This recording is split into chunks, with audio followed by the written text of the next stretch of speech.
வணக்கம். இது கிஷோப் அகாடமிக்கு கிருஷ்ணர். ஸோ டிஎன்பிஎஸ்சி 2025 குரூப் 4 எக்ஸாம், அந்த எக்ஸாமுக்கான ஃபைனல் ஆன்சர் கீ வந்து டிஎன்பிஎஸ்சி வந்து இப்போ ரிலீஸ் பண்ணியிருக்காங்க.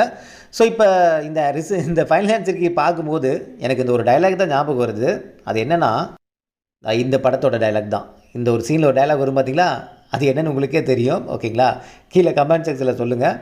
ஓகே, எதனால் அப்படி சொல்கிறேன் அப்படின்னா, நமக்கு ஃபைனல் ஆன்சர் கீ வந்து ஒரு ரிசல்ட் ரிலீஸ் பண்ணுறதுக்கு முன்னாடியே விட்டுருந்தாங்க அப்படின்னா நமக்கு அது கொஞ்சம் ஹெல்ப்ஃபுல்லாக இருந்திருக்கும். ஓகேங்களா, நம்ம எவ்வளோ மார்க் வரும், எது நமக்கு வந்து பார்த்தோன்னா தப்பு பண்ணியிருக்கோம் அப்படிங்கிறது. வெறும் டென்டேட்டிவ் கியூ மட்டும் ரிலீஸ் பண்ணிட்டு ரிசல்ட்டு ரிலீஸ் பண்ணிட்டாங்க.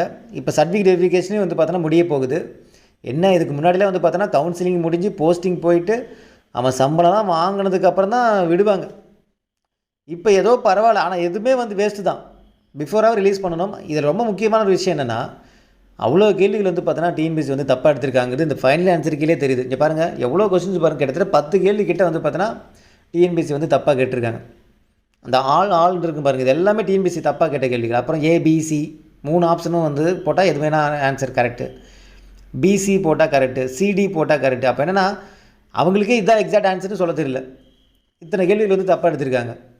ஒரு 200 கேள்வி, இத்தனை பேராசிரியர் வல்லுநர்கள் வந்து இருக்காங்க. இப்படி இருந்துமே வந்து பார்த்தோன்னா இப்படி கேட்குறது வந்து பார்த்தோன்னா பார்க்கலாம். அடுத்த டிஎன்பிஎஸ்சி குரூப் 4ல குரூப் 2லேயே வந்து பார்த்தோன்னா கொஸ்டின்ஸ்லாம் கரெக்டாக எடுக்கிறாங்களா, பர்ஃபெக்டாக பண்ணுறாங்களாங்கிறது பார்க்கலாம். நம்மக்கிட்ட அவ்வளோ பர்ஃபெக்ஷன் எதிர்பார்க்குற டிஎன்பிஎஸ்சி அவங்க ஃபஸ்ட்டு பர்ஃபெக்ஷனாக இருக்காங்களாங்கிறது அடுத்த குரூப் 2 குரூப் 4ல் தெரியணும்.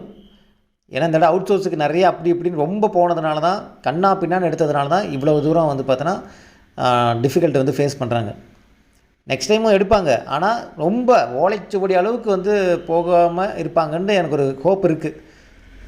ஏன்னா வந்து 50-50 அப்படிங்கிற மாதிரி கேட்டுருந்தாங்களா, இப்போ ஓரளவு வந்து குறைய வாய்ப்பு இருக்குது. பட் அதனால் டிஎன்பிஎஸ்சி நம்பவே முடியாது.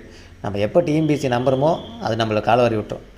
நம்ம எப்போ போல் ப்ரிப்ரேஷன் கொடுத்துட்டே போக வேண்டியதான். School book plus out source 2 preparation கொடுத்துட்டே போங்க. எப்போ அவங்க திருந்துவாங்க, எப்போ அவங்க வந்து பயங்கரமாக வந்து வேறு மாதிரி பண்ணுவாங்கங்கிறது நமக்கு தெரியாது. ஓகேங்களா, ஸோ இந்த ஃபைனல் ஆன்சர் கீ செக் பண்ணாதவங்க செக் பண்ணிங்க. இந்த இமேஜ் தான் உங்களுக்கு நான் டெலகிராம் அனுப்பிச்சி விட்றேன். ஓகேங்களா, தேங்க்யூ.